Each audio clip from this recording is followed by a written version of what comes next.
Yeah, check 1 2, check 1 2. Is this mic on? Is this mic on? Hey, listen, man. It's the one and only trendsetter DJ Sense, and you're listening to CockTales. Dirty discussions with Kiki and Medinah Monroe. Yeah.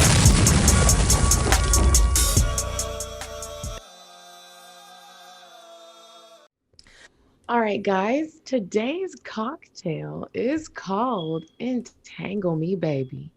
The ingredients you need are Ciroc peach, cranberry juice, crushed ice, and some ginger ale. So you are going to grab a blender, put the ice in, all of those magical ingredients, blend it up like a little slushy, and pour it into a martini glass, a margarita glass, whatever you need to drink Entangle Me, Baby. Kiki, you trying to get entangled? Listen, I've got enough entanglements going on as we speak. I don't need to get tangled up with nothing else, okay? I need a detangler. How about that? Welcome back to Cocktails Dirty Discussions, everyone. Yes, welcome back. We do have a guest today. We do. So any quick catch-up things you want to talk about? You know, I'll just throw them in as we're recording the episode. Okay. I'm pretty sure they'll make sense. Y'all, we got a therapist today. Yes. Hi, Kori. How are you? Hey, I'm great. How about you? We are doing well. I just got back from a nice little trip. Yeah, Saw some family. Thank you. I've been working on it. Saw some family and friends and stuff, so it's good. I'm still not in Atlanta, but it was good to see family. It's been so long, like all year. Right. Sorry, Kori, did you say that she had a nice little tan? Yeah, I do. She sees it. Oh, wow. You don't see the glow? See I see it? the glow. I thought you said tan. She did. Tan. Yeah, tan. Like a nice little glow. We're not going to worry about her. We're not going to worry about her. That's She is okay. trying to shade me because she's saying I'm still pale. But don't even worry about it. We see my each bad. other. Okay, so Kori, tell us a little bit about what it is that you do. Okay, sure. Well, I'm a therapist in Atlanta, Georgia. I work with couples. I work with individuals. I tell my clients first session, I have literally heard everything. I've done this for 15 years, and there's not one thing I promise you could throw out something, I done heard it. You know what? I feel like therapists and doctors and people in law enforcement always say, you know, I have had everything happen. Can you just give us an example of like everything? And when you were like, oh, this is well, Everything. No, you throw out Or some maybe things. like a shocking thing. yeah.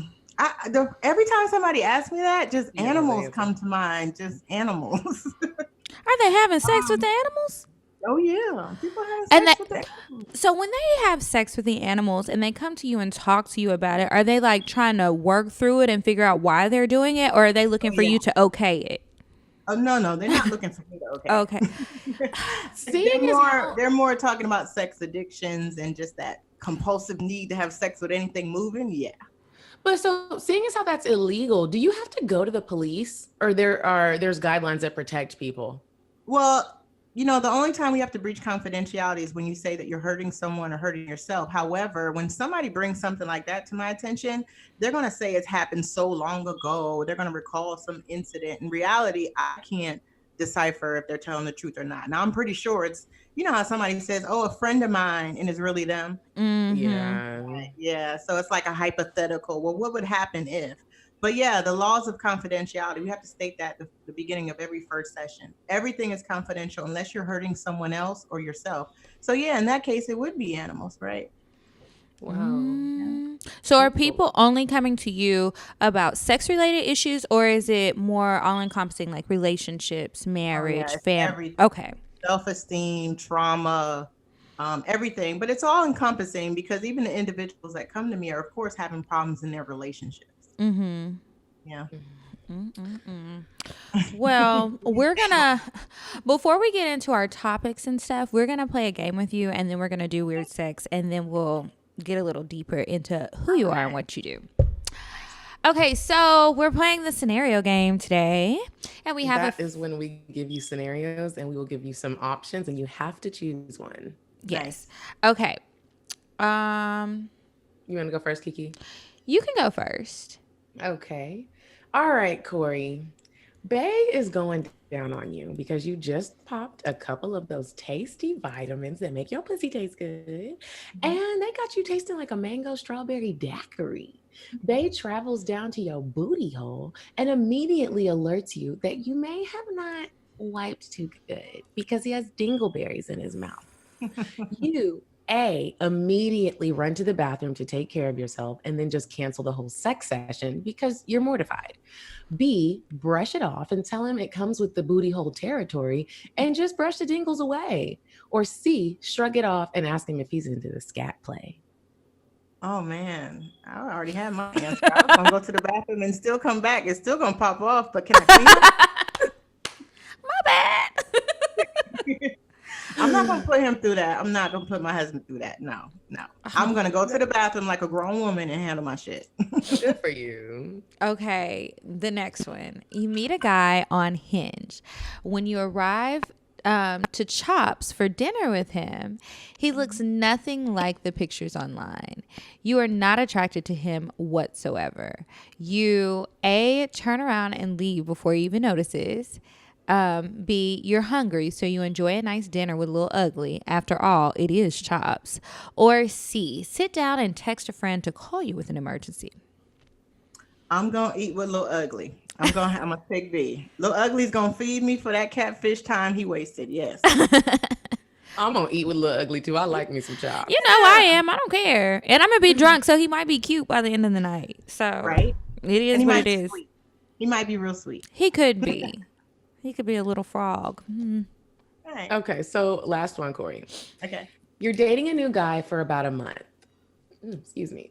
One day you receive a coming to you as a woman DM on Instagram. In there, sure. You A, screenshot it and send it to Bae.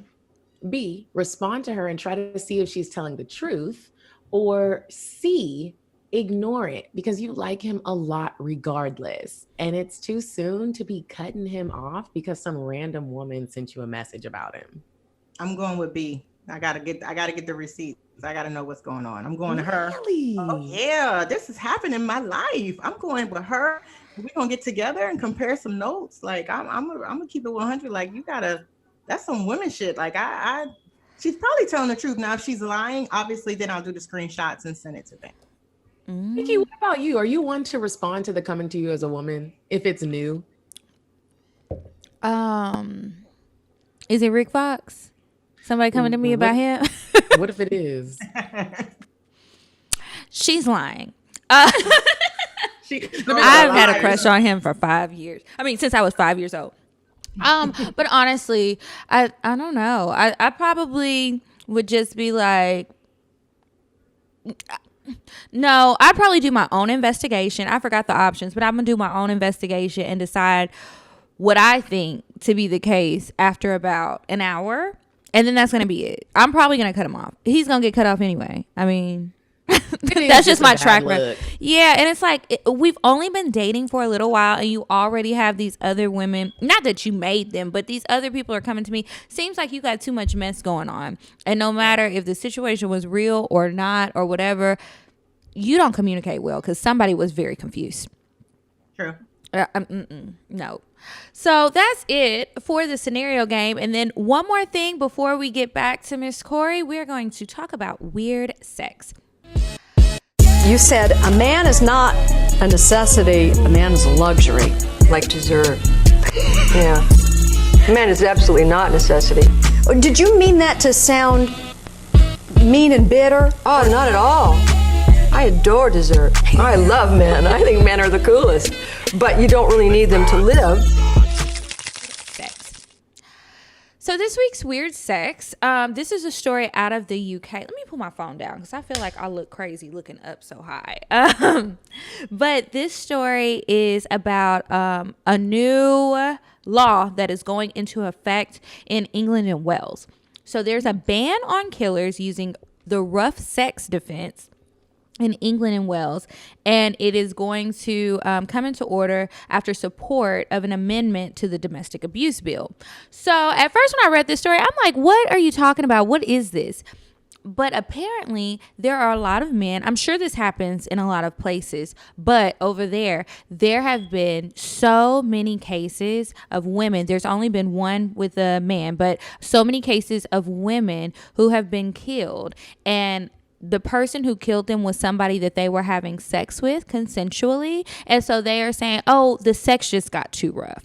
But it's really coming out as these stories are, people dig into the stories more, that these men have been abusing these women. So in different ways, not just necessarily punching them upside the head, but maybe financial abuse, taking their money away, not letting them have access to money that they're earning, or, telling them to stay home, don't work, I'll take care of everything, but then not allowing them any freedom, all sorts of different abuses. And so these people are in these long-term relationships, they're married or whatever the case may be. Some of them aren't, but a lot of them are, and they are dying in these accidents during sex, and these men have been using it as a defense. And that's it. Like, everything else points to murder, but they're like, oh, well, we were having sex. So this is going to go into effect. So I think this is a positive thing. It's some weird stuff going on out there. It's a shame that people would take advantage of someone in such a vulnerable moment like sex, when, most of us would like to just be enjoying it. It should be a pleasurable experience. You don't think that's going to be literally your deathbed, but it happens. So anyway, good work to the attorneys and all of the people who have been rallying to make this law happen. Because I think this is great news, and you're going to need a real defense, something outside of rough sex if you're in the UK. And that's it for Weird Sex this week. Thank you to whoever sent me that story. That was a wild one. Okay. That is crazy. Isn't it? Could you I'd be imagine? mad. Yeah. Well, I mean, we'd be dead, but yeah. Okay. So we are back with Miss Kori. So this week, we have a few different things we're going to talk to you about. All pertaining to sex, couples, relationships, and all of that, Kori. Yeah. I wanted to dive in right into the sex stuff and talk about couples and their sex lives or lack thereof. I feel like that causes a lot of stress and, essentially maybe a little bit of trauma in relationships when women or men withhold sex from each other. Right. So I'm curious to know, is that one of the number one reasons why relationships start to fade or don't work, or do people ever come to you about their partner not wanting to have sex with them? Oh yeah, all the time. And it's the resentment and the rejection that people feel that kills the relationship ultimately. People can go and be in relationships and not have sex for years and just somehow endure it, whether they're having entanglements and extramarital affairs, but in the construct of that actual relationship, they're not having sex. So they're rejected. They're not having their physical need met, and they're not having their emotional needs met. It happens all the time. Sadly. That is sad. So what are some tips that you would give to somebody who is in a relationship with someone and for whatever reason they are not having sex and this has been going on for, let's say, 9 months? Right. They got to get to the root of the core issue. What is the core issue? Does your partner not trust you? Has there been infidelity in this relationship? Do they have sexual trauma from the past that's been recently triggered and they're just avoiding you as a result of that?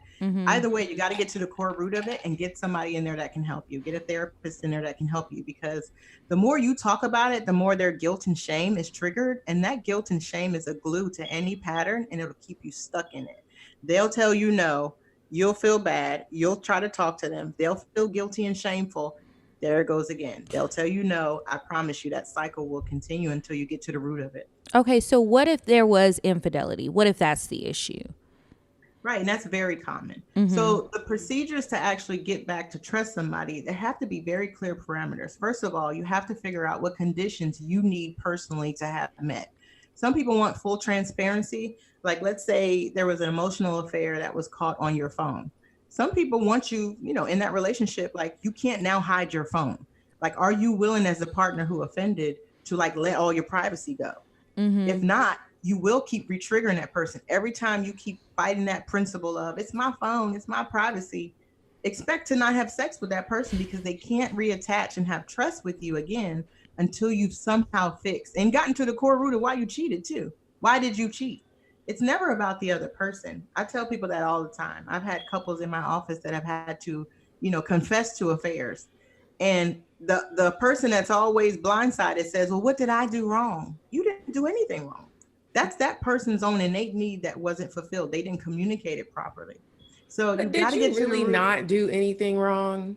Because I sometimes think people in relationships maybe you did do something wrong. I feel like withholding sex as a form of, what's the word I'm looking for? It's manipulation and control. Mm-hmm. Yeah, I feel like that's a problem. And so if someone does venture out and go have sex with you, you did do something wrong. Right. And as crazy as it sounds, I just don't see that in my office. What I see are people that are having lots of sex. They're nurturing that ego. They're cooking, they're cleaning. And men and women are saying, no, my partner was doing everything. They're keeping it 100. Like, no, they were doing everything. That was their own insecurity or own need that they didn't communicate. Now, you're right. If that was a result of somebody withholding sex from you, that's a whole different thing. But that rarely happens. I don't see that. Or they wouldn't bring that to me. Nobody's going to come to me and say, hey, I was withholding sex for 2 years and he cheated on me. Help him. I'd be like, no, let's help you. Let's figure out why you withheld sex for 2 years. Right. Yeah. So you're saying the number one reason for you in your office why people cheat is typically because they just wanted to fulfill their own selfish needs. Or there was something that their partner wasn't giving them and they didn't communicate it. They didn't know how to verbalize it. They didn't know how to ask for it, whether it's different sex positions. Maybe it is just adventure. Adventure is a need. People don't realize play, challenge, adventure is a need. And if you're not communicating that and your partner has no idea that you're bored in the bedroom, they can't meet that need. Because they might be excited with that same old 3 positions. They might want to do it too, but it's a lack of communication. People are not talking. They're coming home. How was work? Good. How about your day? It's real transactional and nobody's really getting to the core of what they need. That's sad. Yeah. That is so sad. One of my friends just yesterday sent me a clip of a Chris Rock stand-up, and he was talking about relationships. And he was like, literally, relationships fail if you do not fuck. You have to fuck. You got to fuck when you mad. You got to fuck when you sad. You got to fuck when you depressed. You got to fuck when you don't want to see the person. Or you get bored and it turns into, hey, what we eating? Spaghetti. Right. Okay. So how do you feel about makeup sex? I think makeup sex can be like some of the best sex because you're reattaching if you got to the root of what y'all were arguing about. No, I mean like when they use the makeup sex to avoid the conversation, they just want to have sex to like fix it through sex. That works temporarily, but you will have it's like a Band-Aid. Yep, Band-Aid on a bullet wound. Oh, that bullet wound's gonna gush again. Now, temporarily you fixed it. So Kori, you talk about getting to the root. Can you give us the steps of really getting to the root of a problem? And this can be with couples, like sexual relationships, marriages, friendships. How do you advise your clients to get to a root of a problem? And actually, of course, it takes a process. It's not a magic wand, procedure, but usually people have no idea subconsciously what they've kind of put back there.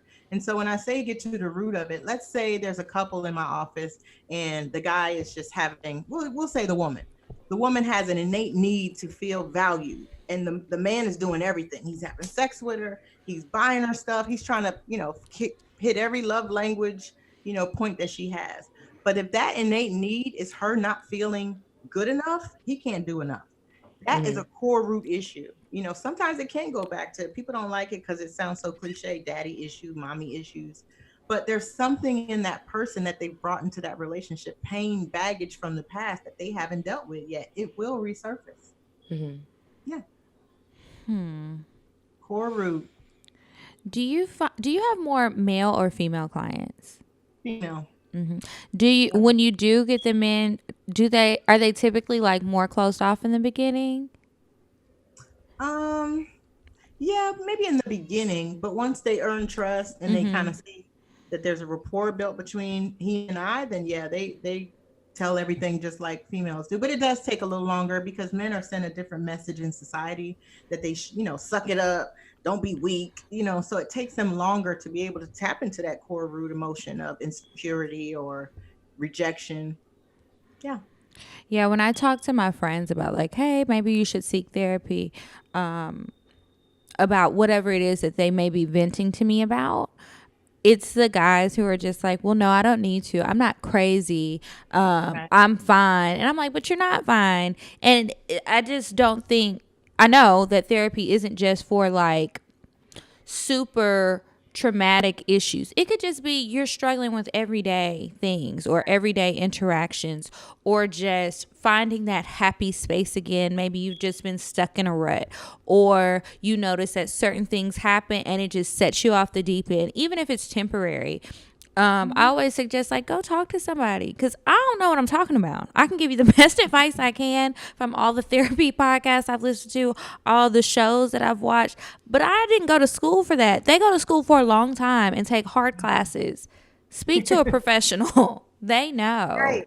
And that is starting to change. I actually had a client tell me earlier, a male client, and he was like, well, yeah, it's changing. I know people, you cannot be crazy and go see a therapist. And I said, yeah, it is. You didn't have to be crazy. Right. You're not crazy. You're just, like you said, you're not living your passion, your purpose-filled life. You just need some help to kind of navigate through the pitfalls of the patterns that you've set for yourself. So it is changing. So what would you do if you had a client? Like, we'll just use me for an example. Okay. Let's say I'm dating a guy and the sex is not fulfilling. And I've told him, I want to try this, this, and this. And he's like, I don't think we need to do that. Like, what would you advise me to say? Drop him?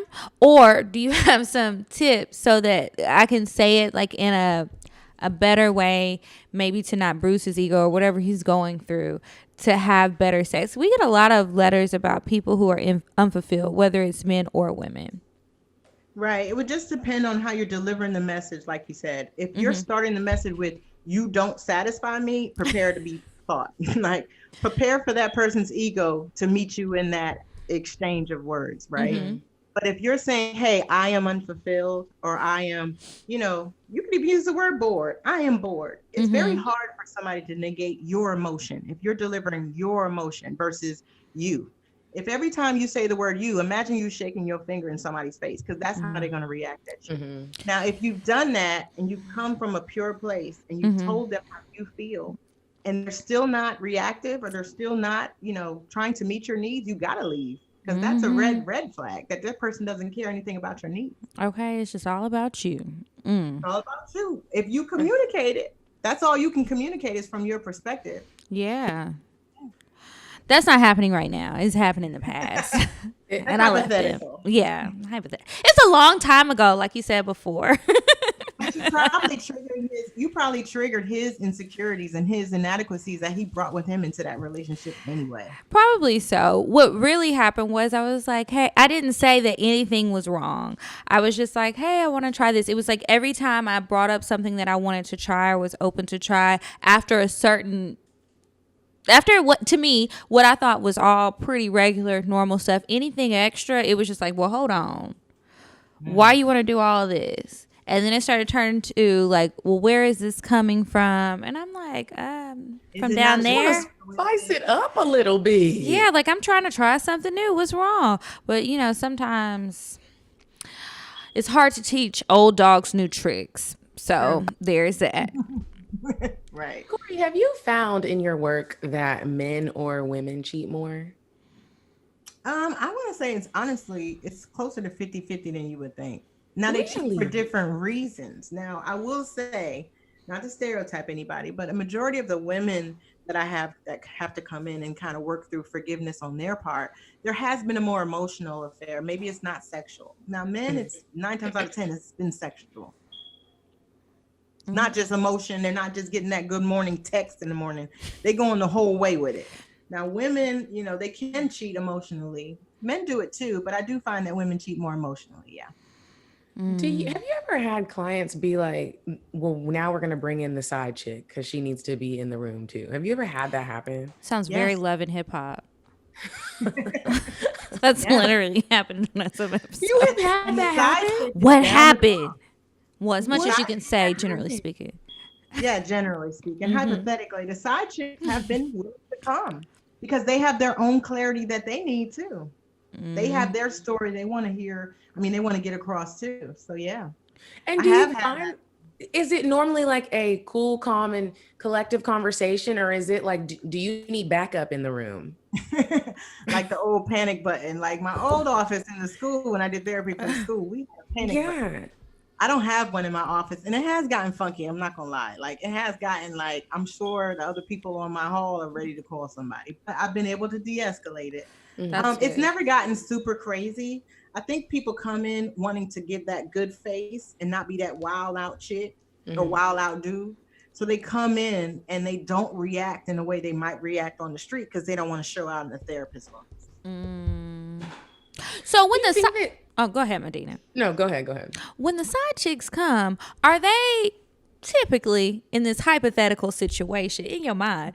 Do you think that they are trying to like establish their spot and they're like, I'm not going anywhere, and this is what you did to make him come to me, so stop coming to me, go to him, but you really just need to go away? Or are they like, I didn't know, I had no idea, now I've fallen in love with this man? Like, what's more common or more interesting? Well, I mean, I would say more times than not, very rarely can people say they don't know. Like not today. You're just not going to say you had no idea. You were just blindsided. So for the most part, they're just coming in to get clarity. 9 times out of 10, and I thought you were going to give this option, they want to tattletale. They want to tell. Like, all this. They want to like see that. They want to snitch to the like craziest, snitchiest levels. Like they want, misery loves company. And if they have been left, they want to break up that relationship.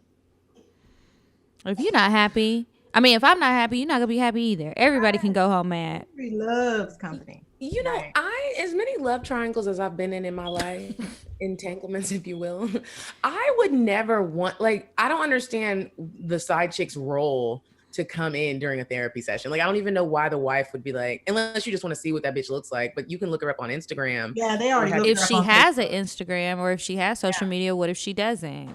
You're right. But I guess look, LinkedIn, people are finding people. Somehow, some way. I don't know what I would really have to say to, like, to look you in your face in the therapy session and you see me and my husband, at one of our lowest points maybe, and you're just here to confirm it.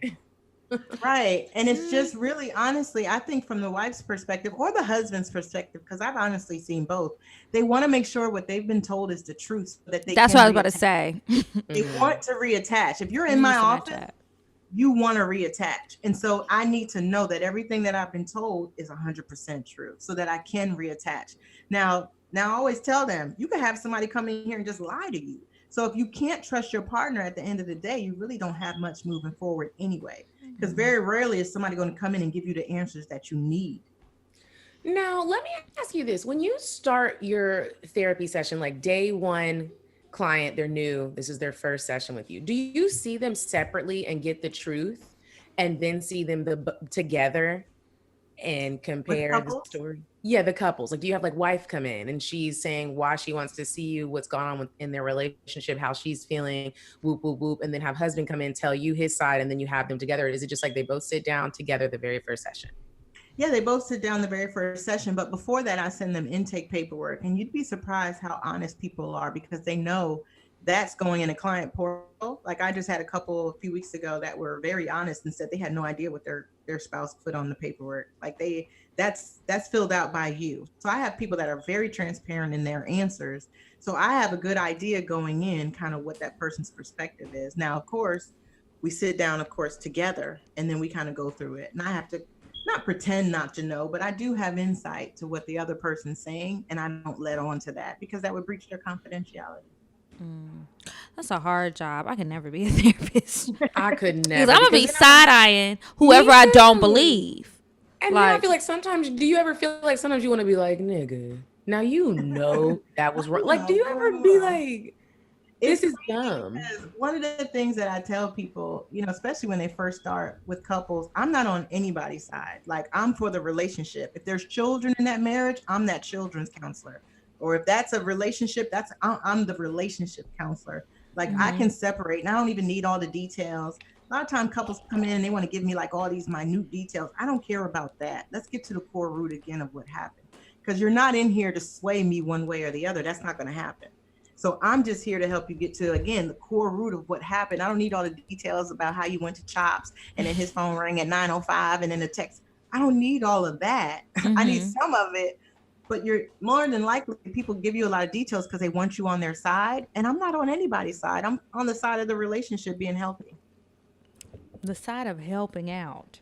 Yeah. So, Do you find go ahead. Do you find that a lot of the times in your therapy sessions and with all the couples you've seen that the ending conclusion is mostly the same? Everyone wants the same thing. They just don't know how to, you know, sometimes you can get in an argument with somebody. It's like, y'all are both fighting for the same thing. All the time. I'll be like, are y'all, okay, stop listening to respond and just process. Just sit for a minute. You're literally saying the same thing, tomato, and y'all arguing over who accentuated the O.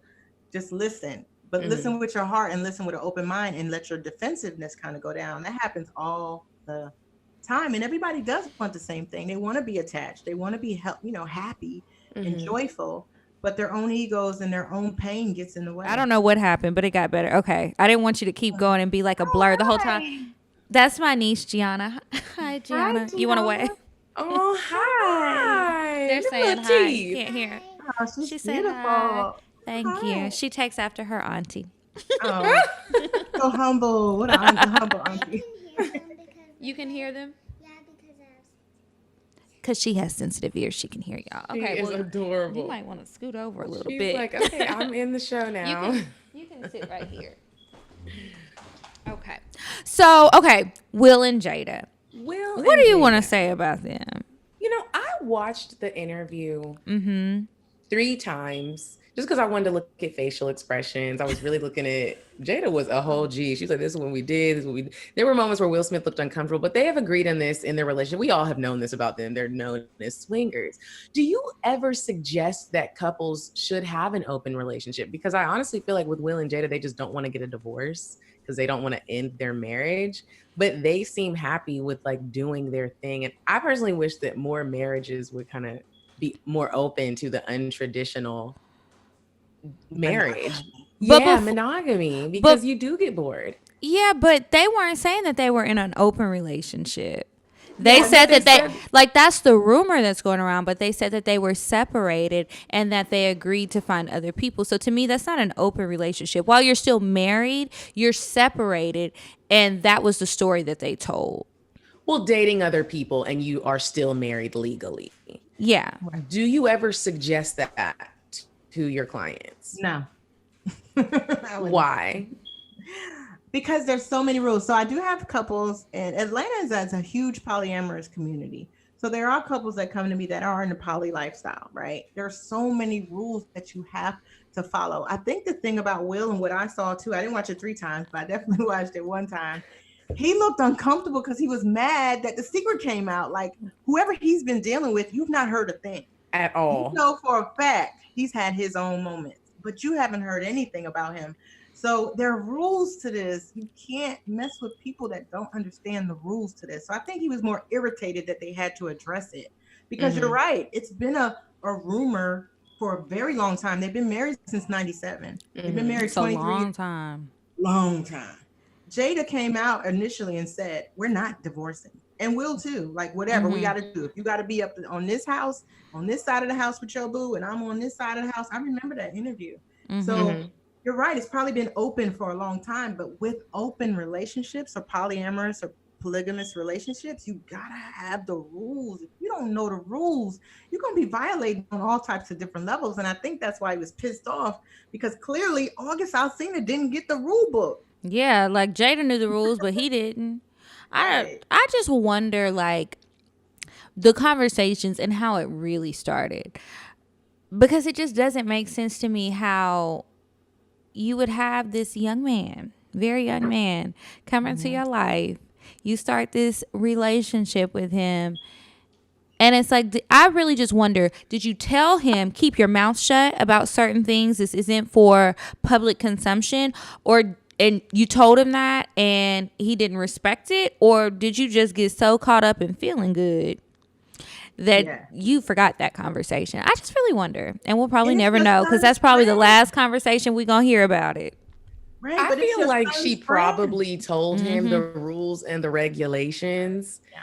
And he, when you're in your early 20s, you're just dramatic. You just kind of, your feelings are on your sleeve. You don't really care. Something happened to make you upset. And you, in the back of your mind, were like, one day I'm sharing what happened because I love you. And I can't believe you really ended this. Right. Somebody dropped the rule book, but that's your son's friend. You got to think he was sick. He was ill. He's very ill. There was a whole bunch of different variables going on. I think he did kind of seek her out as somebody that was healing him, his soul, his emotionality, of course, physical. And I feel like he was betrayed, like you said. I think he got betrayed and got in his feelings and told. Probably got an album coming out about it. Oh, He did have an album come out.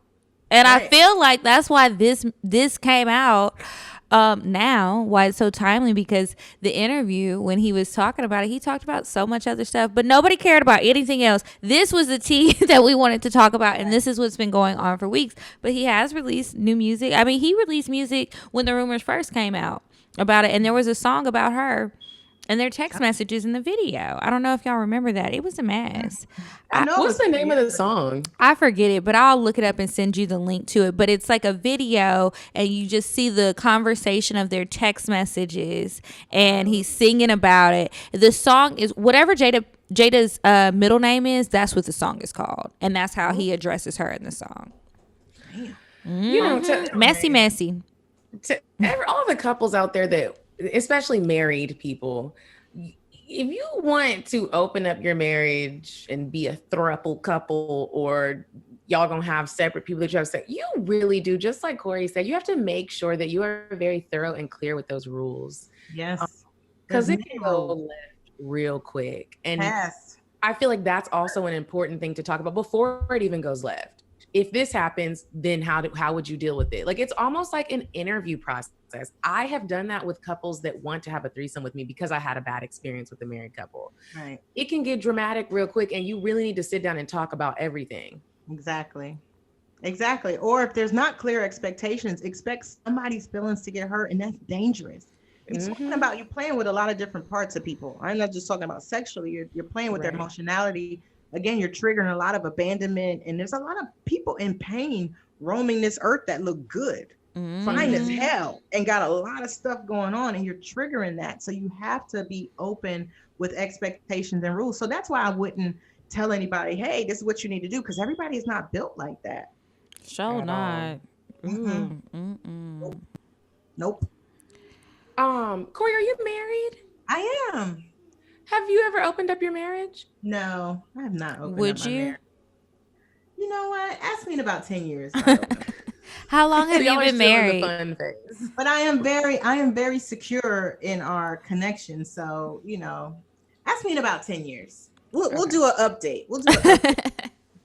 How long have y'all been married? We've been married for 9 years. We've been together for a while. So, yeah. Ooh, that's a long time. Oh, Do you ever get bored? I get irritated. I wouldn't say bored. Like, I think when you marry your best friend and you have a good understanding of who you are when you enter that, then you can't get bored, because my joy doesn't rely on him. He doesn't have my joy in his hand anyway. So I'm never bored with him, because I'm never bored in general. But just in the grand scheme of things, like, you have to have a core root of friendship. Again, I just talk about core all day. Core. No pun intended with Kori, but honestly, if you don't have that going in, you will be bored. Now, he gets on my good goddamn nerves all the time. Like, tap dance on that last nerve. Like, I tell people all the time, especially during quarantine, let me tell you, that shit right there was enough to make anybody go bananas. What was that like for you guys? There was many a day I had to walk out and just cuss at the sky, like, fuck grown up, whatever. What was the number one issue during quarantine, being stuck with your spouse?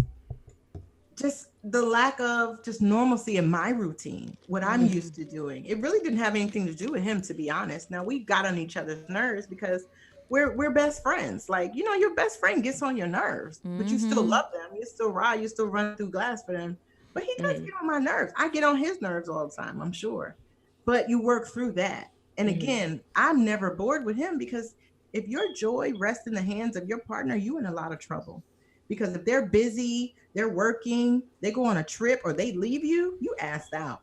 Again, that's a whole other thing, because people bring that into relationships. You better be whole. Don't be half going in any relationship, no marriage, no nothing, because you don't want half of nothing. I always tell people, if you go to a restaurant and they bring you half a pizza, you're going to be mad as hell. You want whole. You want whole everything, especially a partner. And not to dwell on Will and Jada, but me and my little brother and my sister were actually watching a video. I think this was on his Instagram.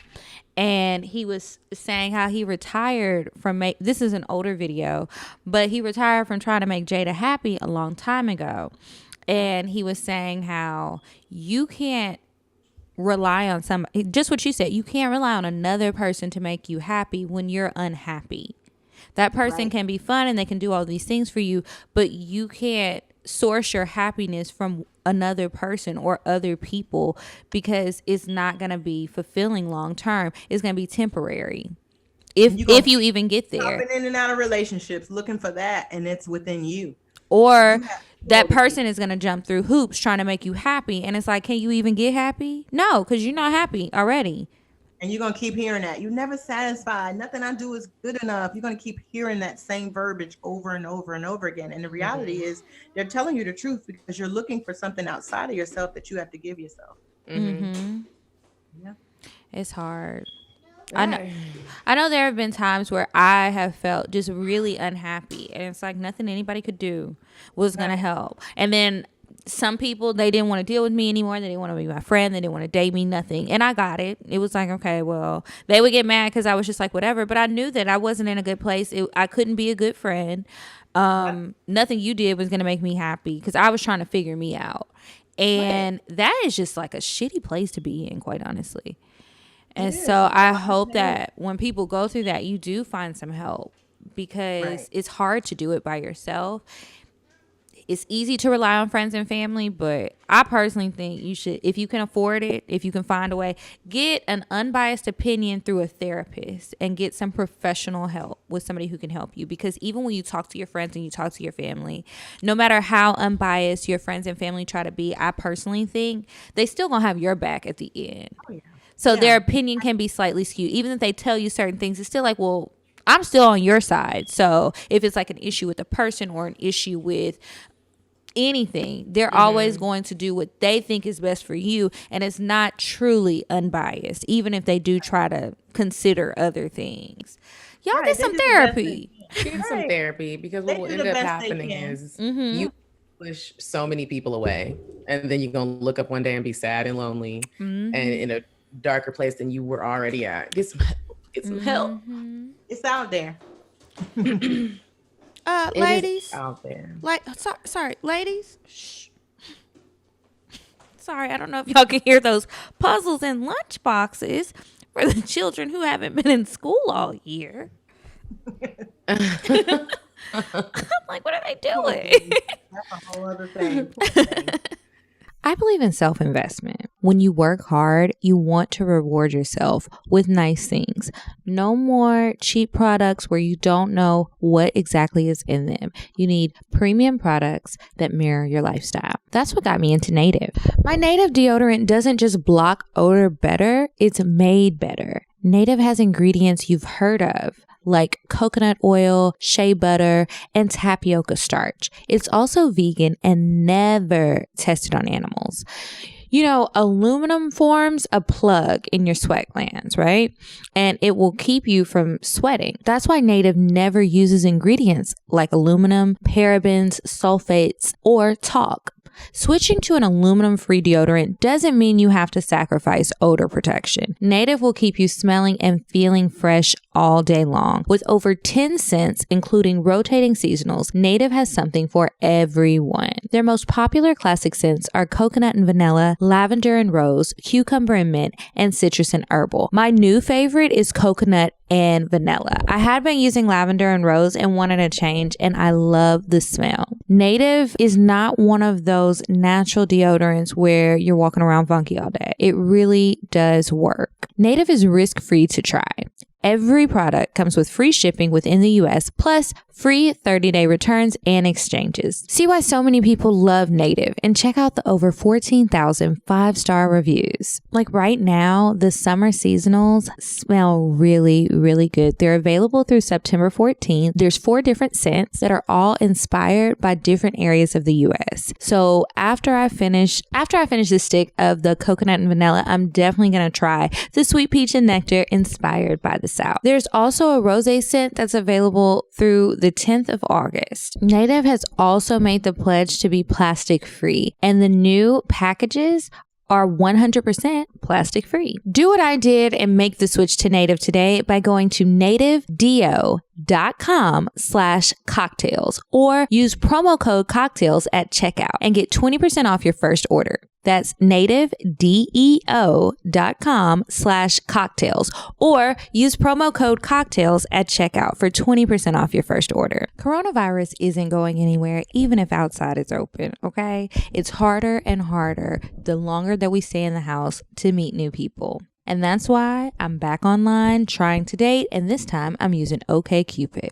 Dating apps in the past haven't really worked out for me until I downloaded OkCupid. And with all the time at home, all I have to do is sort through these profiles. OkCupid is all about matching people with what matters most to them, from food to politics and everything in between. The app actually asks you a whole lot of questions. They're really thought-provoking, and they'll help you to get to your perfect match. A whopping 93% of people on OkCupid are virtual dating right now. So go ahead and download the OkCupid app. It's completely free, and you can meet someone interesting without even leaving your couch. You might even get a little virtual date in. Join me on OkCupid today. So speaking of getting to the core of most situations and how difficult that can be for people, insecurities in relationships. What have you found as a common insecurity that, let's break it down with men and women, that men come with in relationships and that women come with? That word enough. They don't feel enough. They don't feel smart enough, strong enough, tall enough, fine enough. And that doesn't have anything to do with that person you're in a relationship with. You brought that with you. Like I guarantee you, I always tell people, by the time they get to me, you're just triggering that in your partner. Like the arguments that you have, or maybe you kind of on your phone. Now they asking you who you texting. That has nothing to do with you. You've triggered it, but you didn't give them that issue. That issue was given to them a long time before you even met. Inadequacy, not enough. Don't feel enough. I'm not smart enough. That's imposter syndrome. I'm not, strong enough. There's all types of inadequacies and insecurities in people. They just don't feel enough. But even though we say your partner doesn't carry your happiness, when we do become partners, do you ever advise the other person to sometimes help with the uplifting part? Because I get that you don't carry my happiness, but I still don't want you to add to the, if I don't feel smart enough, I don't want it to be like, well, you brought that in and so you need to fix it. Well, I might need you to uplift me a little bit. You're my partner. Right. I always tell people, be very clear about what your triggers are and communicate that to your partner so they cannot trigger that in you. And I always tell people you got to know your love language, but you also have to know your attachment style. If you don't know those two things, you're just out here just free balling through relationships and expecting your partner to know stuff about you that you don't even know.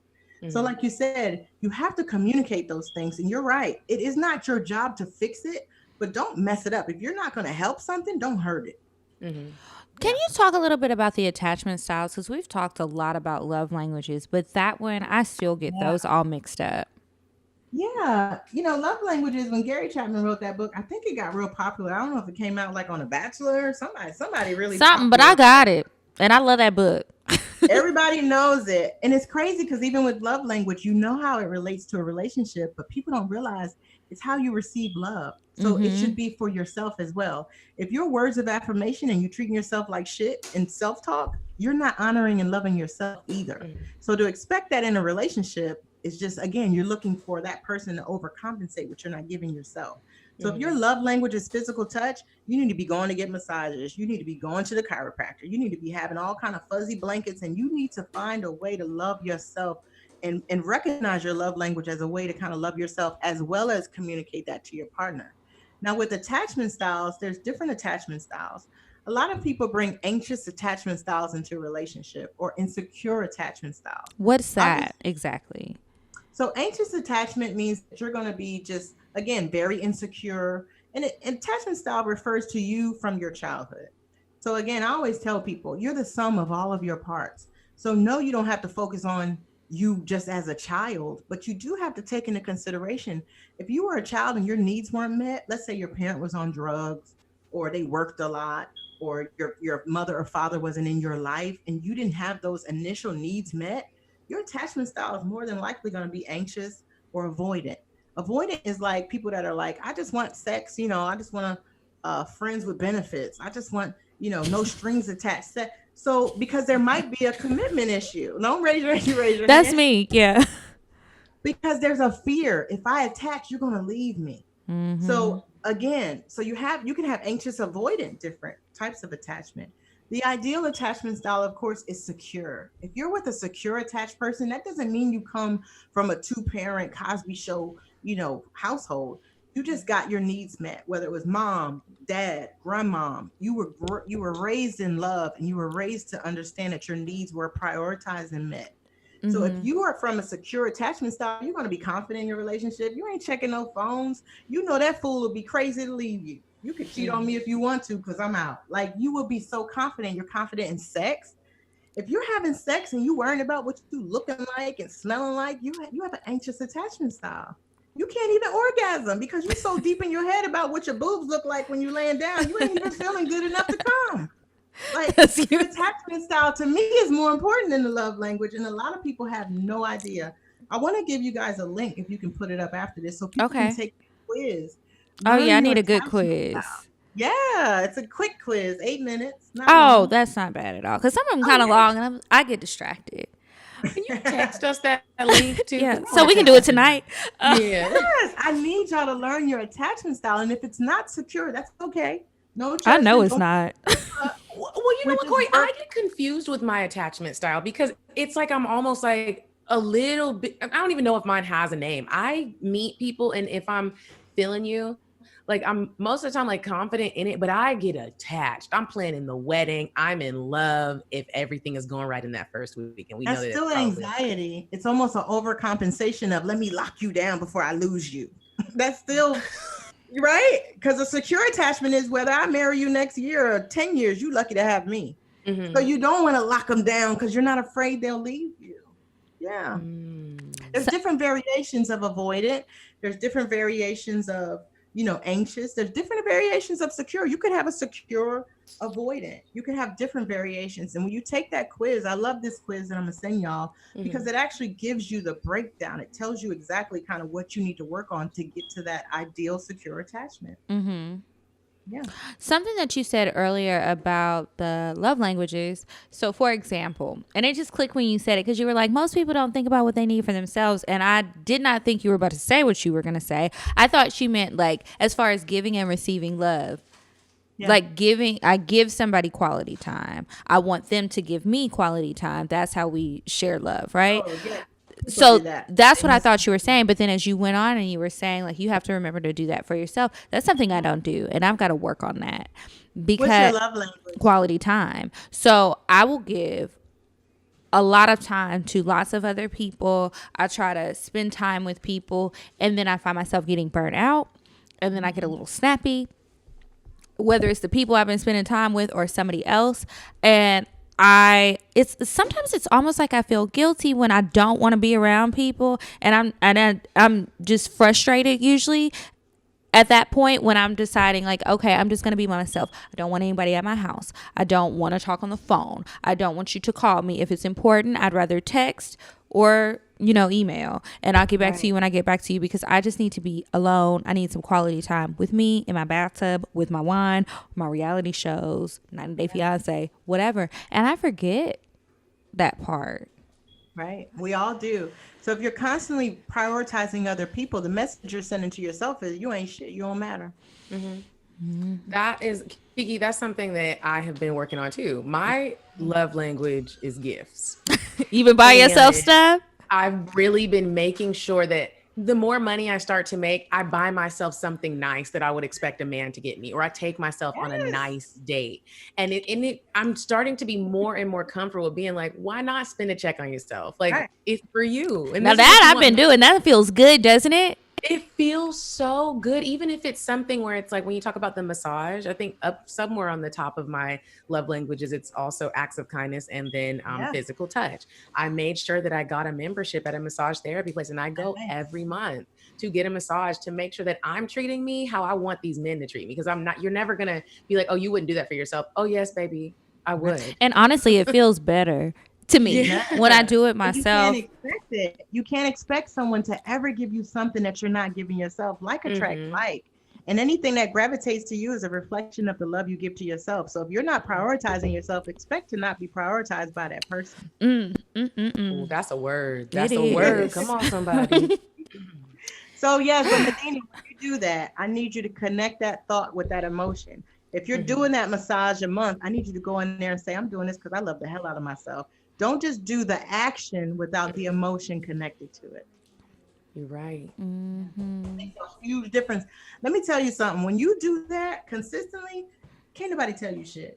It's not a need that anybody else can give you. I always tell people fulfillment is imagining your favorite meal. Let's say your favorite meal is, what's your favorite meal, Kiki? Crawfish. Crawfish from where? The crawfish hole, which is really hard to get. It's in my hometown, Natchitoches, Louisiana. But I did 2 crawfish boils since I've been in Texas. So I love them a lot. Yes. Let's say you go to that restaurant.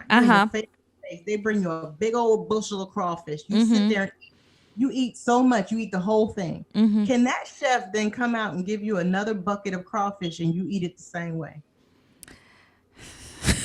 Let's say you're full now. You had 2. I'm probably gonna try, but no. Right, you almost be sick of it. I had to throw it up. When you yourself are full, emotionally we function the same way. When I'm full, what you come and give me, I would tell that chef, "Thank you, that's sweet, but I'll take it home, or I'll do it. It will be nice tomorrow." Right, because I don't need it. Because I'm full. We are full. Like nutritionally, the same way we're full emotionally. I don't need anything on the outside of me because I'm making sure as an adult, it's my responsibility to make sure I'm good. Fulfillment functions like that. So how do you let somebody do something that you're already doing for yourself? What do you mean? Give me an example. So like, paying your rent? You can allow them to pay your rent, and then you take that same amount that you would have put into your rent and you either restore it, put it in your credit, put it on your bank account, or buy something for yourself. And it's nice, but you don't need it. Let's say he didn't give you that. You ain't out on the street, but you have it. It's nice. You'll accept it. I receive it, but I don't need it. A lot of people out here need stuff from you. A lot of people get in a relationship and they need you to call them. They need you to take them out. They need you to tell them you strong. You so important. They need so much from you because they don't have it within themselves. I don't want any more incomplete people coming. I really to don't my either. phone, to my DMs. When you're whole, that's what finds you. Like attracts like. So when you are fulfilled and whole, somebody incomplete won't even think they could talk to you. I don't know, girl. You'd be surprised because these little roaches in my inbox, I'm just like, why did you think that this was a good idea? You probably would never talk to me, but where did you find your confidence at? Because I think I would like to get a little piece of it. Sometimes, things like that are going to happen. You got to shoot their shot. That's a big thing. Yeah. I got to shoot my shot. But they don't believe intrinsically that they can have you. And that's why they started the message off like, I know you can't, but just in case you having a low moment, you might have low self-esteem, bitch, and you might just need me today. It could be my lucky day. Right. Some people have slipped through the cracks at those times. So, occasionally it does work. That's why they do it, because it works. People don't play cards that don't work ever. We are going to move on to Indecisive Diane. And when we return, we are going to have Kori help us with some advice letters. Okay. Would Would you stop thinking about what everyone wants? Stop thinking about what I want, what he wants, what your parents want. What do you want? What do you want? It's not that simple. What do you want? What do you want?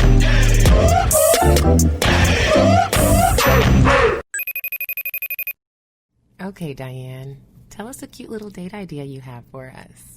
Hey ladies, it's me, Indecisive Diane. And listen, there's this little place. It's a restaurant/bar. And was it still nice? Well, listen, the food is really good, and here's what I like about the Bucket Shop. Every time you go there, their music is great. And you always meet men. They might not be the finest men, but they're the type of men that'll pay for everything. So here's the deal. Go there, get the hot wings mixed with lemon pepper, a side of ranch dressing, and some celery sticks. Have a Casamigos margarita and enjoy it.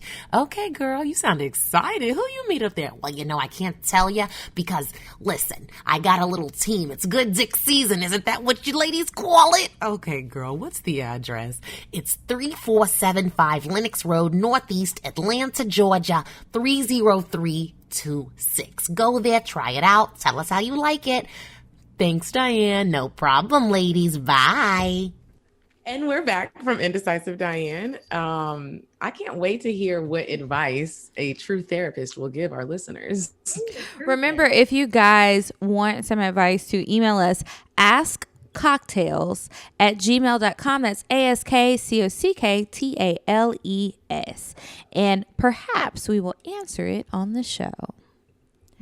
Okay, so I have one up called the subject line says manipulative ex.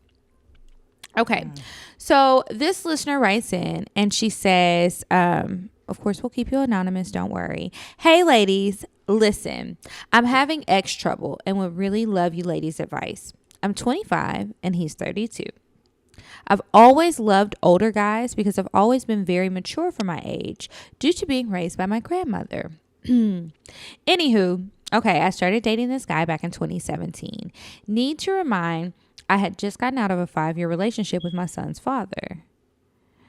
Okay. So I took a break for a year to kind of see what I wanted, mingled a little bit. So that's how I met my ex. We can call him Chevy. Okay, so we dated. Everything was fine. Sex was good, but not great. Yes, he was small, ladies, but I overlooked it and really loved him for the kind of man he was. Okay, so boom. He turned out to be cheating. The chick he cheated with was pregnant with someone else's baby, which I found gross. She actually told me herself that they had a thing going on, all because he didn't get her shit for Christmas, and he went ham for me. So I'm guessing she was mad and ready to be spiteful. And so I forgive him. I'm not sure why, but I did. Walk of shame, girls. I know, right? Time goes on. Fast forward a year later, we're having problems. Communication is weak. Lack of sex again. I mean, everything is just a repeating cycle now. So one night we go to eat and he's like, okay, babe, I'll stay here with you tonight. I'm thinking, oh, hell yeah. I'm going to get some dick finally after a month. He stays. Child, he's sleeping like a baby. I'm asleep, but something just told me, bitch, get up. It's telling me, y'all, I'm telling y'all, I had risen like the dead. So I went through his watch. I'm guessing this is one of those fancy Apple watches or something. I went through his watch because I knew his phone was locked. Shaking my head, the disappointment I found, he was still cheating. But this time with 6 different women. It was a stomach sickening feeling. He didn't say a word. He couldn't say shit but leave. Fast forward 7 months. Now he's expressing that he's sorry and he regrets it all. Needless to remind, I know for a fact he's still messing with those women. He's always been very manipulative. I feel that he wants me all to himself while he screws these women, and I still should be all for him. My pussy has been throbbing for so long, I have a slight attraction towards women. Well, this took a turn. I have a slight attraction towards women because when I masturbate, it's lesbian porn. Kiki, I don't know how to feel about this. Kiki, I love how nasty but sophisticated you are. And Medinah, I love your wild, free spirit energy. Stay beautiful, ladies. So, ladies, how do I handle this situation? I'm going to let Kori tell you because... you already know what I'm going to say. Leave that nigga. Of course. Why are you still there? Like, not even leave that nigga. How did why are you endure- entertaining this? How low do you feel about yourself? Honestly, just listening to this. Of course, the process continued. Of course, the pattern continued. You haven't held anyone accountable. And that's, again, do you feel like you're enough? The sex is whack. Like, I heard a lot of like very red flags. Why didn't the relationship with your son's father work out? And was that not of your choice? And did you go into this feeling very insecure? And so now you're just holding on to anything because you feel like you can't get somebody else? Because this man is clearly telling you you're not enough for whatever issues he has to deal with. You went from one person to now 6 people. Now next year it'll be 12 people because you haven't even addressed the issue and put down any boundaries or expectations for yourself. Why would you even endure that? Those are some questions you really need to ask yourself, sis. It's a hard pill to swallow, but you need to ask yourself that. And I always just envision myself, tears streaming down my face in a dark room, going through someone's phone. When I can't remember the last time I went through somebody's phone. It has been a very long time. If I get to a point where I got to go through your phone, it's a wrap. It's a wrap. It really is done. The relationship is, especially if we don't have anything legally binding us to each other. You're just my boyfriend. And the sex is whack, and you went from 1 bitch to 6 bitches. Hell no, I probably got all the STIs and Ds. It's time to go. Right. And one more thing I want to say. She shared a picture in her email.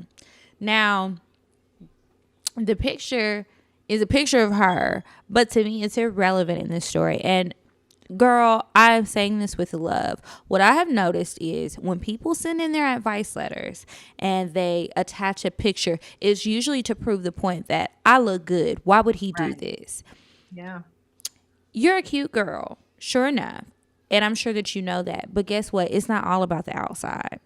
No. You got to work on your inside. And it's not even maybe how you treat him. Maybe he sees how you're treating yourself. I don't know. You got to look at that and work on what's going on inside. Like, for real, ask yourself, and I'm not trying to come down hard on you, but I really want you to ask yourself, why did you send a picture? What are you trying to prove? What would you get out of dealing with him? It's plenty of other men out there that you can go sleep with. And if you want to go dip in the lady pond, it's a whole bunch of women who are ready and willing. Right. So, and you know, from the letters we get, they seem to treat you better. So you might have fun over there. I mean, if you're open to exploring new experiences, explore them. Don't let this man who already showed you how he was going to treat you and showed you that he doesn't value you or how you feel and that you want monogamy and your health and whatever else, leave him alone. Yeah. Yeah. And the important part too, we teach people how to treat us. So not only, you know, somewhere along the way, maybe he got it misconstrued. And like Kiki said, you could be a beautiful person outside, but if you don't understand and feel that intrinsically and you letting somebody drag you, then your external means nothing because you're allowing him to see that he can do you any kind of way. Whether you're beautiful, you could be a 10, but you're allowing yourself to be treated like a 0. Mm-hmm. Halle Berry. Y'all saw what happened to Halle. Let me grab my charger and then I'll read the next one. Hold on. Okay. But yeah, girl, work on that. And I'm saying this because I care, because it's obviously bothered you. I know that everything bothered y'all that y'all send an email about, because y'all don't even know it's for real. So it's got to be on your heart or on your mind or wherever. So I hope that you are able to like really just sit down and have a conversation with yourself or a therapist. Ding, ding, ding, ding. And you know, right now is the perfect time to get on one of those apps like BetterHelp. I know we used to have a code for it. It might still work. It was CockTales, so try it. And then there's Talkspace. Right. You can go online. You're a black girl, go to therapyforblackgirls.com. Kori already told us she booked and busy. She can't take no more clients. But maybe she has a recommendation. But let's say you have a financial issue, go to Open Path Collective. Open Path Collective will see you between $30 and $60 per session, and they will see couples for $80. So find a therapist through openpathcollective.org. That's a good one. Look at that. Girl, you just got some real good, solid advice. Thank you. I appreciate that. But I love how Kiki pointed out, no judgment or shame to you. Don't shame yourself. If you shame yourself, you will stay with that man, because in the process of you shaming yourself, you're telling yourself, again, I'm not worthy. You will not leave. Just honor that you may have made a mistake, a poor lapse in judgment. Love yourself through the process of leaving. You're young. You got time. You'll figure it out. Okay, the next one. The subject line says short, simple, and to the point. Oh, is Says, it? Hi. This one really is short. Okay. Hi, ladies. I just want to know your thoughts and advice on dating men that have a kid or kids. Should I see where it goes or move on? I've been involved with this fine ass man with great dick, but he has a baby. And that kind of makes me leery of pursuing something further with him. Thanks, y'all. I love the show. Love, Anonymous. Oh, that's sweet. Why does it make you leery? I wish we could have a back and forth with her, because I always wonder that about people. I wonder what would make someone leery on dating someone with kids. Yeah. I just wonder, because everybody has personal reasons why. Some people are intimidated by the baby mama. Some people don't want no kids. Some people don't want them around. Priority. That too. And what kind of person are you if you got to be the main priority, knowing he already got a kid? That's a little sticky situation. So I don't know. I just wonder what made you feel that way. But what do you think, Kori? Oh, I was going to ask you, do you guys ever let people call in? Does that ever happen on your show? No, but if we in quarantine for a while, I don't know. Because even on Instagram Live, letting them join, it's just a mess. They're going to be calling in asking other questions. Oh, right. Okay. Can I see your toes? Yeah, so weird. Like, fans only for your feet. No, I think this is a valid concern. But like you said, Kiki, I think you hit it on the head. I think y'all got some therapists in y'all, because there's something else deeper core, Medinah. There's something at her core that's afraid. Because why wouldn't you? I mean, if this person is able to prioritize and has boundaries put in place with that child's mother, then why would you have a problem attaching? He's fine. Y'all clearly having sex because you rated his dick already. So where's the issue? You're sharing your body, but you're still leery? That's an anxious attachment. And so you got to get to the root of that. A lot of people say, well, I don't want to deal with baby mama drama, which means they're afraid that person is still having sex with that person. And why would you be having sex with someone you're not even thinking is prioritizing you? That's a whole bunch of different stuff. But getting to the root of why. If you don't want kids, then that's a very valid core value. If you say to yourself you don't want children, you shouldn't be dating or having sex with people that have children. Because the likelihood of you guys still connecting and attaching, and you then being a step parent, blended family issues are huge in therapy. You can't be with someone that has a child and you don't want anything to do with that child. There's no way that's fucked up. That's fucked up. Yeah. Or like you said, Kiki, they don't want the child prioritized. That's not gonna happen. So you got to get to the root of why you don't. But if you're honoring yourself and you just don't want to date someone with kids, don't date someone with kids. There's plenty of people out there that don't have kids. That is what I stand by. I think if you ever have to question, like, do I want to date a guy that has kids? And if you've never done it before, then maybe try it. But if you see know how you feel. Yeah. If you know you don't want to date someone who has kids, don't do it. Just don't do it. If you're having these thoughts, I feel like don't do it. Especially meeting the kids. You'd be surprised how many people meet these children. The children get attached to them. And then they already know they don't want to be in this person's life, long term. You better consider other people. Yeah. Consider the kids too. Now, I don't want to push no babies out, but I'm going to play about the kids. You can't be treating the kids bad. Don't enter. Everybody who is listening, whether you're a parent or you dating somebody who got kids, do not enter anyone's life who has a child and then be in that child's face, spending time with them, buying them gifts, getting them Jordans and stuff, candy, going ice cream, and you don't want to be around. Right. Now, listen. Because when that kid comes and throws some rocks in your eye, I'm going to say, good job. I am the queen of, I used to say I didn't want to date anyone who has kids. And recently I've started doing it. I like older men. It's just a different situation. There isn't drama. You older. Everything just falls into place. You're older. You have your shit together. But what I will say is I'm quick to be like, now look, I don't know where this is headed. I'm not trying to meet your kids. I had a guy put his daughter on the phone and I was nice to the daughter. But then after we were alone, I told him, don't ever do that again. I'm not comfortable with that. Your child probably wasn't comfortable with that. And quite frankly, it's inappropriate. We've known each other for 2 weeks. Good boundaries. 2 weeks. Good boundaries. And this is why the baby mamas be having attitudes. It's not because they want to sleep with their baby daddy. They left him probably for a reason.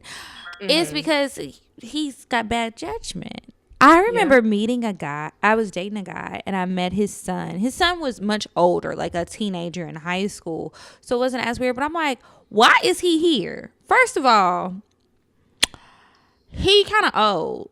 real close to age and me, I feel like, compared to him. So it's just like, it's not like a little kid. This is a grown kid who understands fully what is going on. Why are you introducing me to him? We're not together. We're just going on dates. This is not a family unit. I don't need to be with your mama and your auntie and your uncle and your son and your other son and all this. This is too much. I thought we were going to lunch. It's too much. And now it's a family function. I did not know, and I feel very uncomfortable. You ask me why I'm being standoffish, because I don't want anybody to like me, because now I don't like you, and I just want to disappear. Everybody can hate me, because this is weird.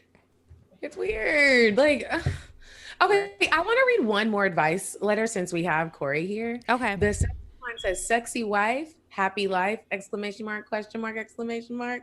Okay. Oh, Lord.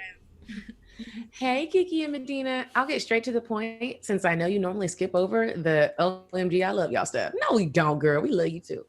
I do. Okay, so I just read it and thank y'all. Basically, I'm getting married in a little less than 5 months. Yeah. We've been dating since I was 19 and now I'm 27. He is 31. I share our ages because even though we started dating really young, we've grown so much together and have truly gone through a lot to make sure that we were ready to get married and start a family. I also think we've grown a lot sexually, but since I was so young when we started dating, I never saw myself as sexy. And my fiance and I even joke about how hard it is for me to be sexy and how I end up being awkward or corny, but in a cute way. I've also gained weight, obviously, since we started dating. So sometimes I'm insecure about that. And there have definitely been times when we've both gotten comfortable with our sex and it's gotten boring. And usually we just wait for a time when we can relax and throw back some drinks to get a little extra nasty. My issue with us getting married, I want to evolve as a woman. I've always been sexual, but not sexy. I have lingerie, but don't wear it because my fiance says that stuff doesn't matter to him. We've gone on nice vacations where the ambiance is sexy, but he genuinely thinks I'm a cornball. I love that he loves me even if I am awkward when it comes to getting in the mood, but we're getting married. And I want to do something that would really shock him and get him hyped to dick me down. I need that type of energy and I don't want to rely on getting drunk. So what can I do to switch up my persona? For lack of a better word, and show my fiance that I can be sexy. Thanks for reading this and for the help, including my fave pic of us too. Okay, before anybody says anything, I just got to say something. Go ahead. First of all, the fact that he thinks that you're awkward when you try to be sexy, or he thinks you're a cornball, the nigga is gonna be shocked if you really do look your own self in the mirror, hype yourself up, tell your own goddamn self you look fine as fuck. Bitch, I'm the same way. I don't like trying to be sexy. I feel weird. But lately I've been working on that too. Get your lingerie, and fuck if he says he doesn't really care about it. You care about it. Put it on and go in there and dance around even if you fall out your heels. Right. I am the awkward black girl, so I have nothing. You are me and I am you. I don't know how to do it. That's it. You don't know how to do what? Now we're talking about sexiness. That's something you exude. We're not talking about twerking Meg Thee Stallion style. Like, okay, we can't twerk Meg Thee Stallion style, but don't you feel sexy and doesn't that exude from you? No. No, I feel awkward most times. Every now and then, but it's never when I'm with anyone else. It's usually when I'm by myself. It's a very rare. Yeah. Any other time, it's like when I think about it, I feel awkward, but I usually just try not to think about it. Like, well, I'm in my head. So, Right. I said she's talking about alcohol too, because that's an inhibitor. That's a chemical inhibitor. And so she's able to be freer because her brain is sent a signal to relax. So you can do that without alcohol, but you have to believe it intrinsically again, that you look good. Like Medinah said, I don't give a damn if your heels are like bent sideways and your ass is up in the air all off beat. If you believe you're sexy, even him, it might be a little funny, but he'll believe it. He's not going to really care. Because they don't be caring. People tell me I'm sexy a lot. Well, not a lot. Let me not exaggerate. Sometimes. Because I done seen the videos. It's not sexy, but I appreciate the compliment. It's just like I saw it, but I'm also like I will over critique everything that I do. So right, like, but describe sexy. Put it into words. Put it into 5 words or less. You can't. It's abstract. It's like love. It's like guilt. You can't put it into 5 words or less. So if it's abstract, that means it has the definition that you give it. So if I feel like I'm sexy when like Medinah said, I feel sexy as fuck. I don't care if I got on, a whole, what's that garbage suit, the sauna suit that I work out in. Yes, I know what you're talking about. That aluminum foil looking thing. I put my waist trainer on, that thing be looking like Game of Thrones. You can't tell me shit. And I got on a garbage suit. It's not about what I have on. It's how I feel about myself. It just exudes from you, I promise you. So she's got to do some intrinsic work. She's got to get to the core root of why she doesn't feel sexy. And also, guess what? She will be. Something that also helps me is put on some sexy music. Make yourself a playlist. If Bae is there, if Bae isn't there, dance around the house. Talk to yourself in the mirror. Right. It really does help. You might feel weird or corny in the midst of it, but the more you do those types of things, the more you will feel more comfortable doing it for your man. Or if you're like me and you're just doing it for, men, like you get more comfortable the more you do it. Let me tell you something. You exude the confidence and your nigga not gonna be laughing. No. He's laughing because you laughing. That's a reflection of how you feel about yourself. Hold on. Is it Magic City Mondays in here? Yeah. And even if you got to do a little role play and maybe one day text him, be like, baby, meet me at the spot. Y'all meet at a little spot and you get into character from there. But drink water, bitch. Don't be drinking the alcohol. Just a little bit. Okay, just one shot. That's a good, that's perfect though. That's exactly what she should be doing. Figuring out why she doesn't feel it and why you can't sell anything you don't believe in buying yourself. It's all about your self-talk. It's a reflection of how people see you. Yeah. And I want you to think about this. You're about to get married. And hopefully if it works out, you're going to be married forever till death do you part. You don't want to be bored in that marriage. I've seen it and heard about it too many times. No. Just live your best life. Yeah. Okay, so that's it for the advice. Again, if you want to send us an email to get some advice, email it to us at askcocktails@gmail.com. That's askcocktails@gmail.com. And now we will move on to the last part of the show, the cocktails. Okay, I have to pee.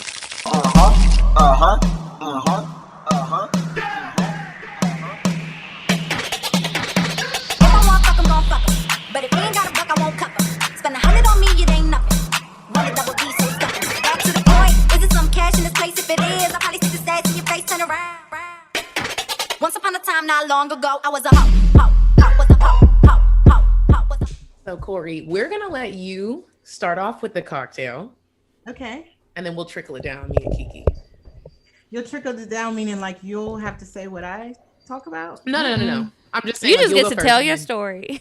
Just tell your story, and then we'll go after you. Okay. So I've been thinking about this. I gotta share a cocktail, and I don't want to say there's so many, but I had to pull out something really special for y'all. So I want to talk about the cunnilingus catfish because I really feel like people misrepresent themselves with sex. They overcompensate, and oversell you on stuff, and then you really buy into the hype, and then you're just really mad. So let me make sure I have this right. So I'm just supposed to tell a story of a time that I had sex with somebody, right? It can be sex, dating, embarrassing, romantic, nasty. Okay, well, this is all of that. So cunnilingus catfish. I gotta call him that because he just back in the day on campus, this was a dude that was always yapping about how he could eat somebody out and make a bitch sprung. Like this was just his thing, right? And he had a reputation for it. Like people actually not Google reviewed him back in the day. We didn't have that, but people would actually be like, yeah, this is that dude for that. So I'm like, okay. Curiosity got the best of me one day. And so we hanging out. And so I'm like, okay, I'm gonna let him do this. So he starts to go down on me. And so around the thigh area was popping. Like the tongue is happening, the lizard, like, you know how people can make their tongue do amazing. Thigh action, amazing.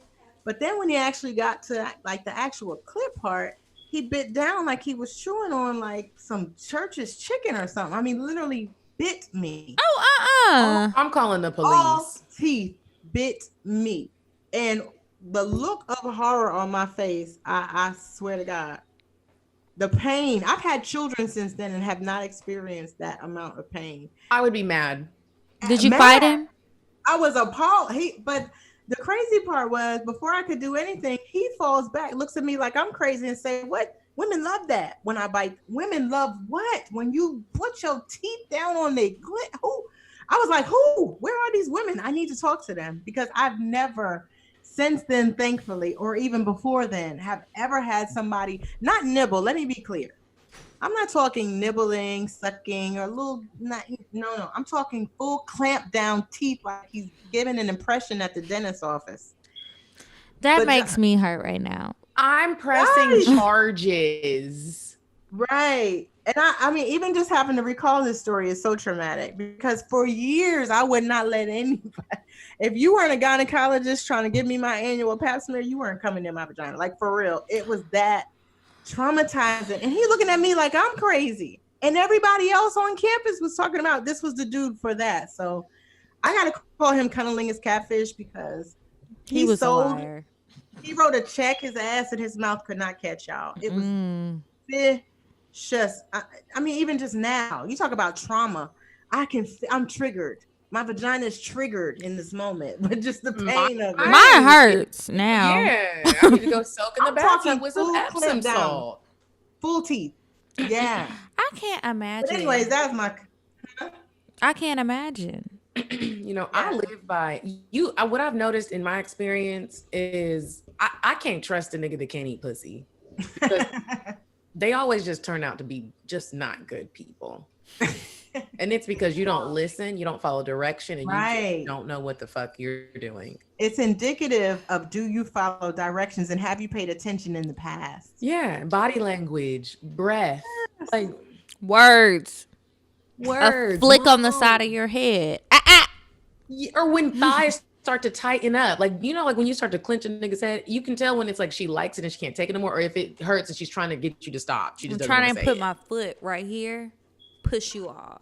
Mm-hmm. Right. But don't oversell it. If you're not sure, if you got a move that is just not for everybody, don't oversell it. Don't overcompensate, because you do build the hype up, and people are going to be disappointed 9 times out of 10 anyway. I'm a firm believer in don't sell it at all. Just let it happen. Yes. We don't even need to talk about it. That's what I do. Let the action speak for itself. Yeah. Because you might like it, you might not. Right. You're not about to mess up my Yelp review. Yeah, your Google review. Everything ain't for everybody. Yeah, exactly. That's the first thing that stood out when Medinah told me earlier what it was. That just kind of stood out to me, because that was like the disappointment of my whole 20s. Like, that was vicious. Sorry that happened to you. Me too. At least you recovered. Okay. I will go next. Okay. Shut up, Kiki. I just said okay. What? You looked excited. You done took your glasses off. Get comfortable. Let's stay for a while. Pushing up against my lashes. Oh, I do see him. Okay, you guys. So I went out of town this weekend, and you getting all the love. Thank God they can't hear. They want some camera time. Keep going. They can't hear. Went out of town to H-Town to see one of my little babes. Oh, did you? And I did. And it was a swell time. I told him, I was like, we literally don't even need to make a whole lot of plans. I was going on the trip for one reason, and it was to be fucked. And I was very clear about that. We don't need all these plans. This is not what this is for. It's already coronavirus. I'm already at risk going through the airport. So anyways, as you guys know, I have really been trying to learn how to squirt, and it is a very difficult task for me. And it's probably because I think about it as a task. So I've been trying to, like, relax my mind. I've texted Kiki, like, how do I do this? We're in a whole group chat. They're trying to coach me through how to squirt, and it never works. So one of the nights that I was there, I was like, we're both talking about what we want and how we like to be pleased. And it was so refreshing, because I don't do that with a lot of people. We really sat down and talked about what we want to try, what we want to do with each other. Nice. So I was like, this is really graphic. Sorry, Kori. All right, I was talking. I heard everything. Did you know? She listened to the show already. So I was sucking his dick and I really wanted him to come in my mouth, but he wouldn't come in my mouth. So I was like, it made me feel like I'm not doing a good job. Like he just wasn't coming. And then my jaws was getting hurt. And I was like, okay, look, can't do it too much longer. So I was like, let's watch porn tonight. You show me a porn of how you like your dick sucked. And then we can watch a porn of, somebody eating pussy. So he was like, okay, well, ladies go first. He was like, pull up your favorite porn. What kind of porn do you like? I'm like, I like lesbian porn. So he was like, okay, cool, pull it up. I was like, well, do you want to watch black girls or white girls? He was like, well, we could watch black girls. We started trying to watch the black girls, but the weed was looking bad and they had socks on. So I was like, I'm so sorry. We got to go to the white girls. So we pull up the white girl lesbian porn and I'm watching them eat pussy. And he is watching it with me and we're talking about it. And then he just goes down into the covers and he starts eating my pussy. He's like, I put the phone down. He's like, no, keep watching it and tell me what you see. So I'm watching it and I'm telling him what I see. I'm like, oh my gosh, she just spit on her pussy. Oh my gosh, she just put her fingers in. So you guys, he is doing everything that I'm saying I see in the video. Play by play. Play by play. It was the sexiest shit that I have done in a long time. And before I knew it, my soul was leaving my body. I kid you not. I saw God. And I was like, oh my God. I wanted to cry. I never felt like sex was so fucking good that I needed to. I was about to cry and he wouldn't let me stop him. He just kept going. And before I knew it, it was waterfalls. Wow. It was squirting waterfalls or waterfalls from your tear ducts? Squirting waterfalls. Squirting waterfalls. Okay, good. Squirting waterfalls. The nigga caught it in his mouth and then he came back up and put it in my mouth.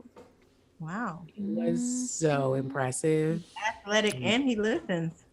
And he listens. And it was literally after that, I couldn't even, my body just went limp. I couldn't move for the rest of it. I was like, I'm so sorry. You be my stuck. soul left my body. Mm-hmm. You got to wait for it to return in 3 days. I felt like when I woke up in the morning and got on the plane and was coming back, I felt like a different woman. Like I wasn't, normally I'm hyper and I'd be all like, hey, it was like my name was Claudia. Yeah. Right. Look, you left a whole different person than you came. Literally, no pun intended. Wow. Literally. What a blessing. What a blessing. Come on, somebody. Do you like the city now? It's hot as shit in Houston. It is. That's really why I don't like it. I couldn't breathe. It was hot there. It's hot here too. It's just hot. I forget because Atlanta's still the South. It's not nearly as hot. Last night it was 96 degrees. I'm outside of Dallas right now. It's 96 degrees. In Atlanta it was like 73. Yeah. So listen, when I landed in Houston, I was going to get my bag from baggage claim and go change into this long trench coat jacket and put on some lingerie and walk outside for him to pick me up. So but it was too hot. It was too hot. I couldn't even do it. I was like, if I do this, the trench coat is going to be stuck on me. I'm going to have a heat attack because it's like a plastic kind of like see-through thing. I couldn't even do this shit. I was like, he going to be like, well, what happened? Why are you in the back of the ambulance? Mm-hmm. Trench coat on. You got to wait till the wintertime. That's not it's not a summertime thing. I've done that. It's fun. But yeah, girl, you got to wait till the wintertime. Okay, so check this out. Y'all going to be mad, but so I'm going to read one, but I got two for next week. Well, one and then another one. But I got some. Read? Is it appropriate? Does it have cuss words? Well, it's not me, so it doesn't matter. All right. Okay. So it says, hey ladies, let me start off by saying, Kiki girl, thank you for putting us onto She Orgasms. You're welcome, because every girl needs them. Because that damn pill is the star of this cocktail. Anyways, it started one weekend. I went back to my hometown to visit some friends and family. And anytime I'm in town, I always go see one of my guys. Let's call him Hometown Bae. For the past 2 months, since the pandemic, I haven't been back home much. So this particular week, I made sure to let Hometown Bae know I'm coming through. And when I arrived in town that Friday afternoon, I asked Bae, what time should I come over? He tells me anytime, because the only plans he has for the night is to be fucking me. Before I head over there, I take a shower, she was ready. I take a shower, put my butt plug in, and pop some She Orgasms. Now, ladies, my limit with those pills is usually 2. But I haven't had any in over a month, and I wanted tonight to be nasty.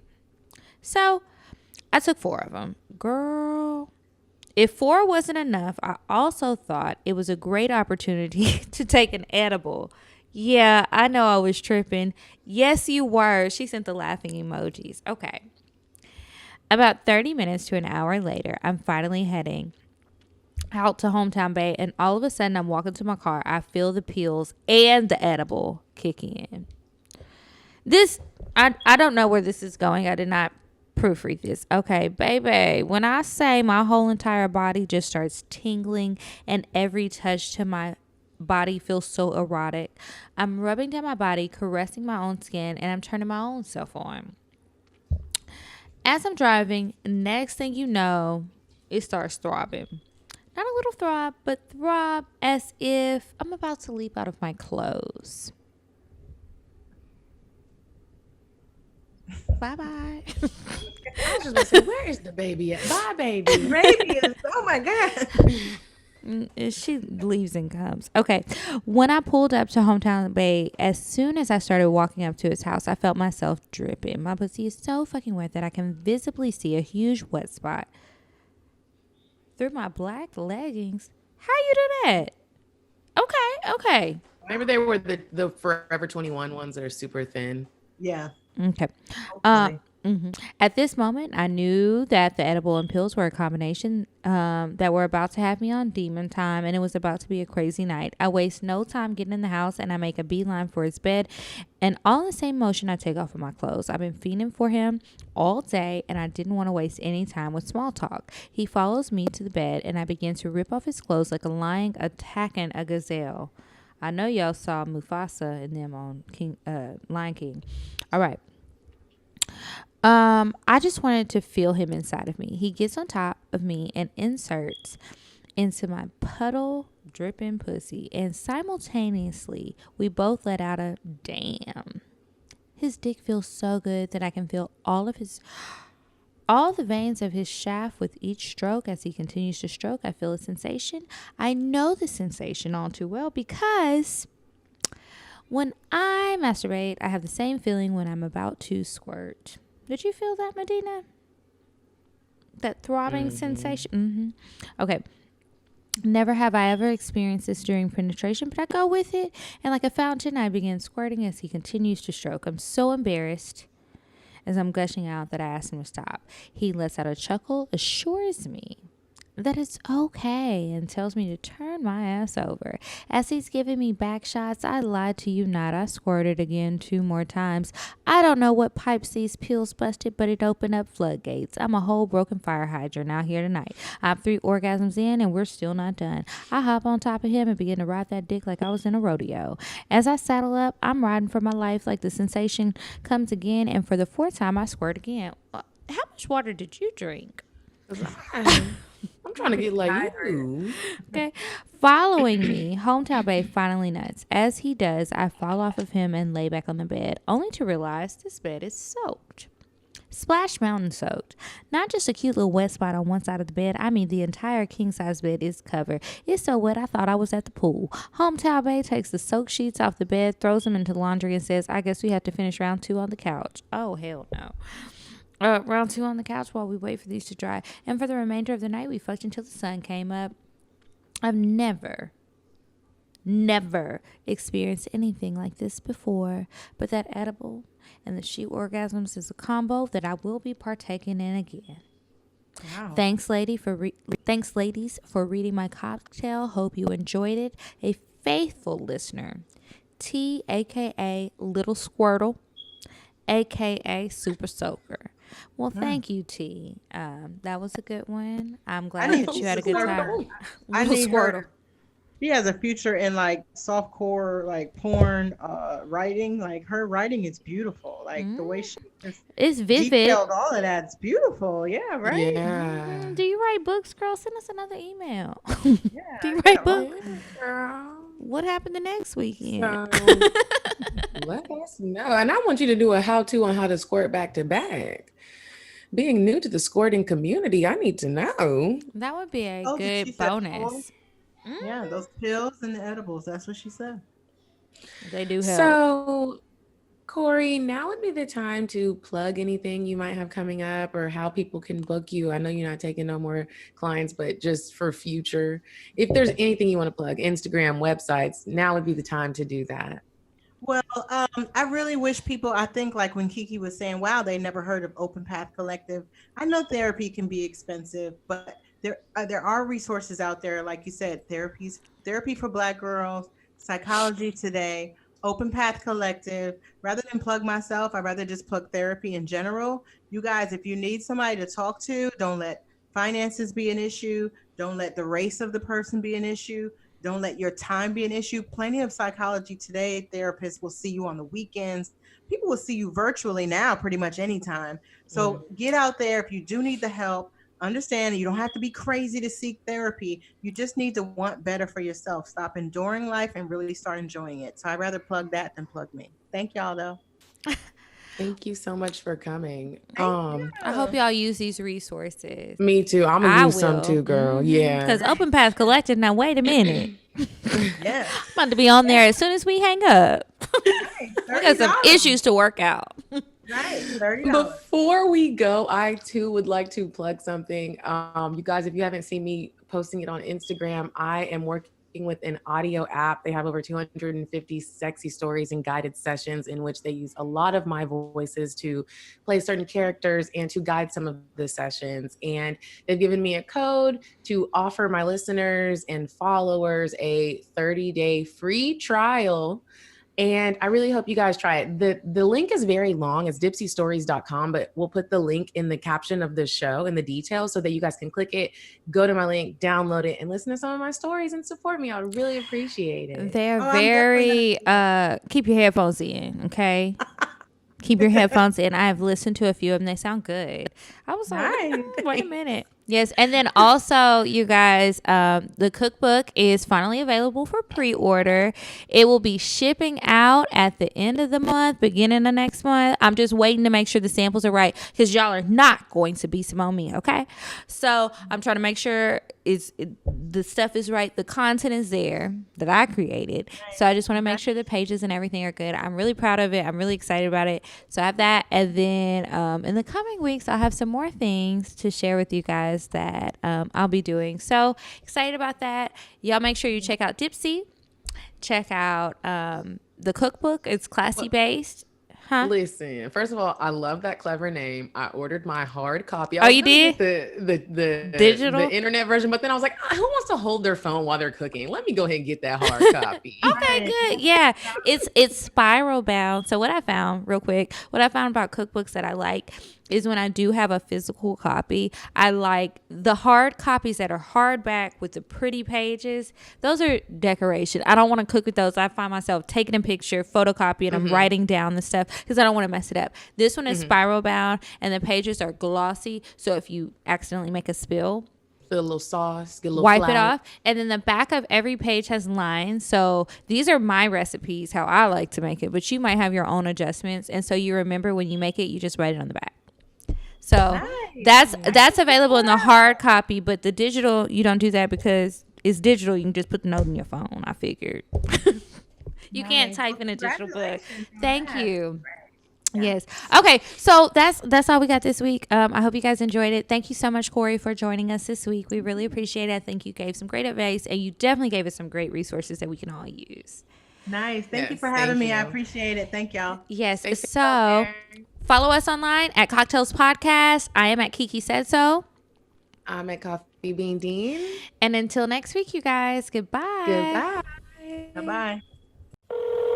I'm sorry, but the person you called has a voicemail box that has not been set up yet. Goodbye. Bye. Bye. Bye. Bye.